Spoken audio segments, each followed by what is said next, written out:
Hello and welcome yet again to World's Forgotten Temples with myself, Mr. B. Now then, yeah, it's one of those. It's a concrete cruise ship that is gently set amongst a watery lake.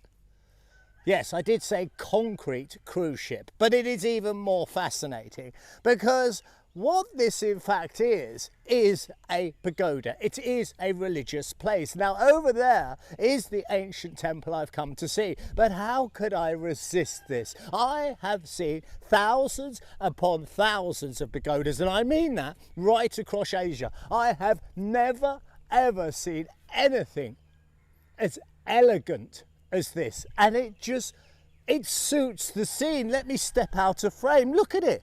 It's like it's meant to be there. It is a thing of absolute beauty. But we must consider this.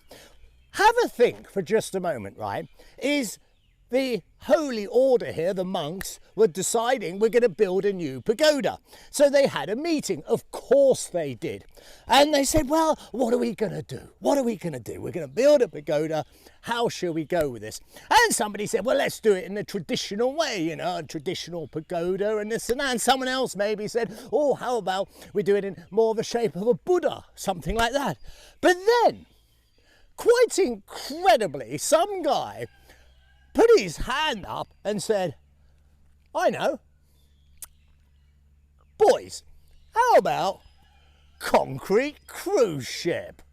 And quite incredibly, everyone else said, concrete cruise ship. I like it. I mean, just look at that. It is so cool. Honestly, I've seen thousands and thousands of pagodas, but I have never seen something sit in a water of body and look so majestic as this does. I mean, it's absolutely phenomenal. We are absolutely, definitely going to have to go inside, aren't we? And it'll only take a moment, it'll only be brief. But as I say, the temple here, there's not an awful lot to it. So there's the stern, those are the bow, that is. And this would be the entranceway here, the gangplank, I suppose. And as we come towards it, there's the most magnificent doors. Now, I must tell you, I've actually been through here, so I know what happens next. But look at these doors. Isn't that something special? This place is so cool. And it's open. Now, this is the interior, which is all jolly empty. But we want to go this way because then we can get up onto the deck, what would be the upper deck. And what you see here, and this is what I love, is now it gets all jolly surreal. And there's nothing I like more than the surreal. And this would be just like in a cruise ship. I mean, just think about this, people. We're walking around a concrete cruise ship in the middle of nowhere, and look how beautifully it's aligned. Now this, oh, there goes the bells. I don't know if you can hear them. This, of course, would be the bridge. And I know this door is locked, but of course, who else would be the captain of the ship?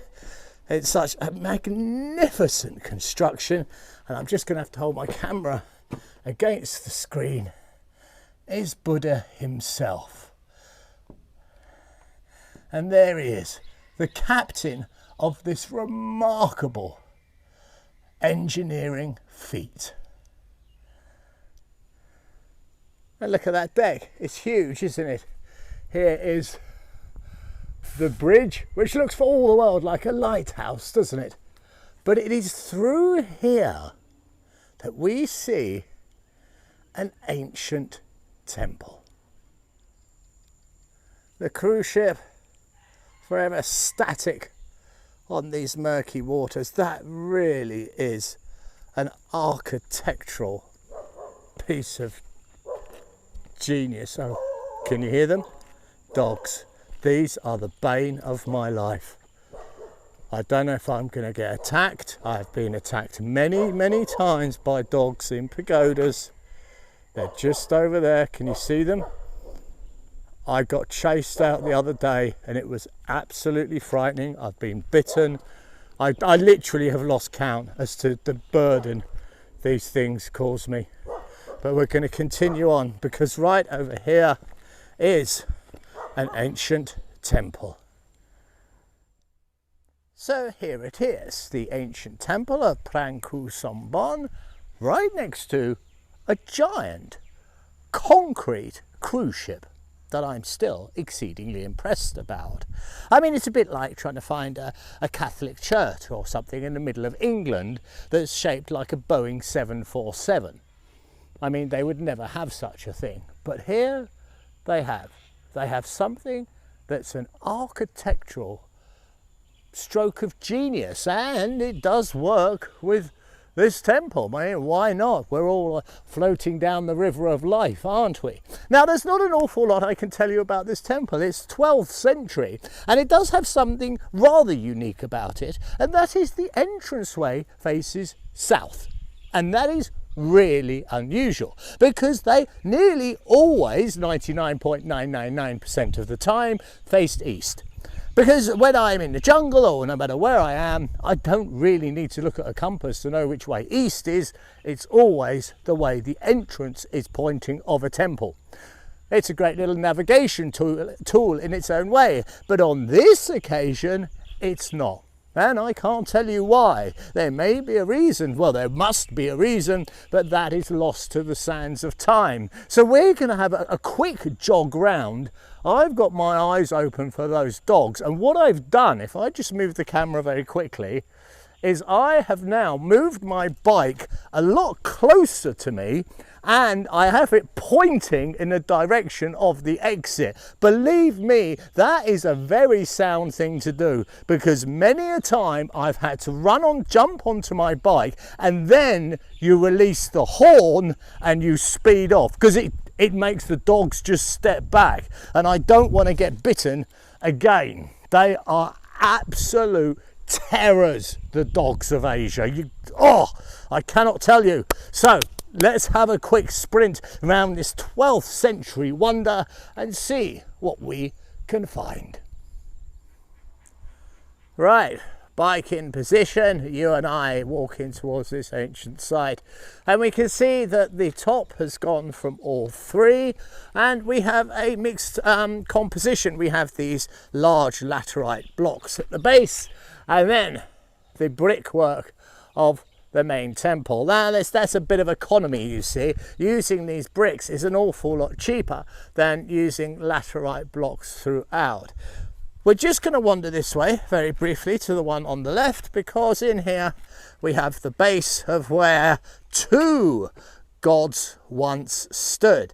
Now maybe this was like the Roman days, where they were transitioning over to Buddha from Shiva and the older gods, and they had them side by side. And I say Roman days because the Romans were jolly clever, you see. When they went marching into places like England and other countries, they would adopt the gods of the local area, and they would build shrines just like this, and then what they would do is put their gods next to the local gods, sort of making them a team. And it was a way of introducing their culture to their newly dominated land without upsetting people too much, because that's what the Romans were all about, is we want you to be part of us and we will be part of you. You just need to play the game. And they did it so well. Now then, above the doorway here we have a lintel. Have a look at that. Those faces have disappeared. It is down to weathering. This piece of sandstone is maybe that bit softer, or maybe it's just facing a particularly strong wind. But inside is a remarkable centerpiece. And what it is a home of a god. It is really nice. This is beautiful. That cruise ship is beautiful.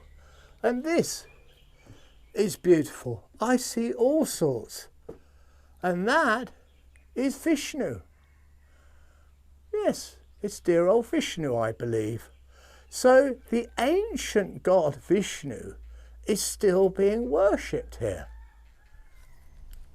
And here is our last piece of this puzzle for this particular temple. Now what we have is this enormous base. Please note the bottom of it here. This is a particularly hard stone and it's very difficult to carve, but trust me, it's very ornately carved. An awful lot of man hours have gone into this, and there's a jolly good reason. And the best way for me to show you that jolly good reason is for my hand right here to disappear into the center. There you go. Do you see my arm going down and inwards? That's because this is a base, and what would have stood atop of this mighty ornate base is a god. And it could well have been Vishnu. I mean, why not? He is in residence of the central temple here, and it's so jolly nice to see him there. And my God, doesn't he look so splendid? He really, really does. Now, this has been an incredible sight. We have maybe the world's only concrete cruise ship settled in a lake, and we have this ancient wonder that has seen so many wondrous times, the old and the new combined perfectly. And as I said before, that ship makes a lot of sense. After all, we are all drifting down the river of life, and we could all do with a bit of spiritual guidance. So to me, it all makes perfect sense. And I very much hope that you have enjoyed this little ramble around a place that's far, far away in a mystical land. And if by chance you can help me build up a library of these ancient sites, often abandoned and forgotten, then I would be deeply grateful. Then how you do that is you go to www.patreon.com/temples. Simple as that. Now it only remains for me, as always, to wish you absolutely nothing but, of course, the very best. You be sure to take good care now.